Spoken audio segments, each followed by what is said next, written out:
On to Ethiopia now, where the president of the Amhara region has resigned and has been replaced. That's according to state media. Yilkal Khlefe reportedly resigned on Friday during an emergency meeting of the regional council. Amhara has been rocked by deadly clashes that broke out late last month between the army and local militiamen. Tensions have been rising since Prime Minister Abiy Ahmed ordered regional security forces to be integrated into the police or federal army. Amhara authorities criticized the move, saying it undermined regional security. The federal government defended the move, saying the decree was to strengthen national unity. Well, Giram Chala is in Ethiopia's capital, Addis Ababa, now joins us for more details on that development. Hi there, Giram. Giram, reports indicate that the president of Ethiopia's Amhara region has resigned. What more do we know about that decision? So, as you've said, insecurity has been a reality in the regional state over the last 2 years because of the war in the Tigray regional state, and Amhara, Afar and other regional states have been affected around it. And even before that, the Amhara regional state has been facing different security problems. After the war, the same situation continued, and the conflict that we've been talking about for the last perhaps a month or so has been happening. So the blame kind of was going to the regional administration itself and the president, Al-Kafala, who actually submitted a resignation for the emergency meeting held by the regional council.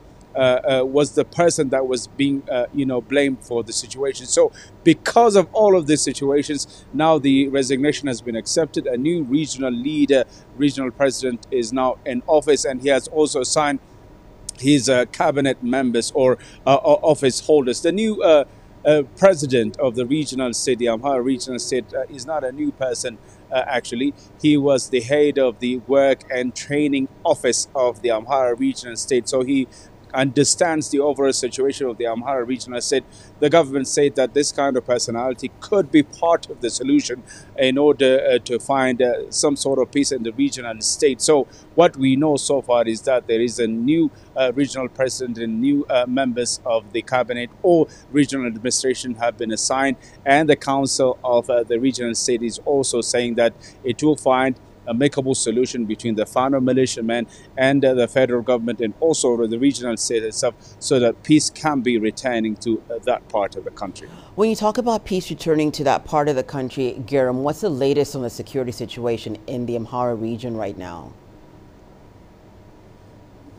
So at the moment, it looks like security is prevailing in most parts of the Amhara regional state, although we're hearing reports in some pocket areas, gunshots are being heard, and some sort of conflicts are also being heard between the Fano militia and the federal force themselves. But in general terms, and this is according to the state of emergency personnel, the people in charge of the command post of the Amhara regional state, that things are now returning to normalcy. Major cities in the Amhara regional state, including the capital Bahar Dar, and also major cities like Gondar and Lalibela, are relatively in a peaceful situation.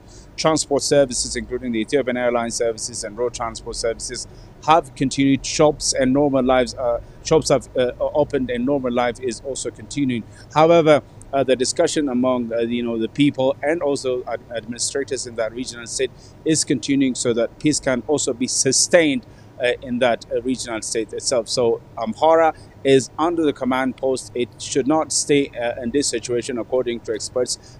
The solution is to find a peaceful solution between the Fano militiamen, the people themselves residing in that regional state, and the federal government, and that should be done as soon as possible. Giram, thank you so much for all those details. Giram Chala speaking to us from Ethiopia's capital, Addis Ababa.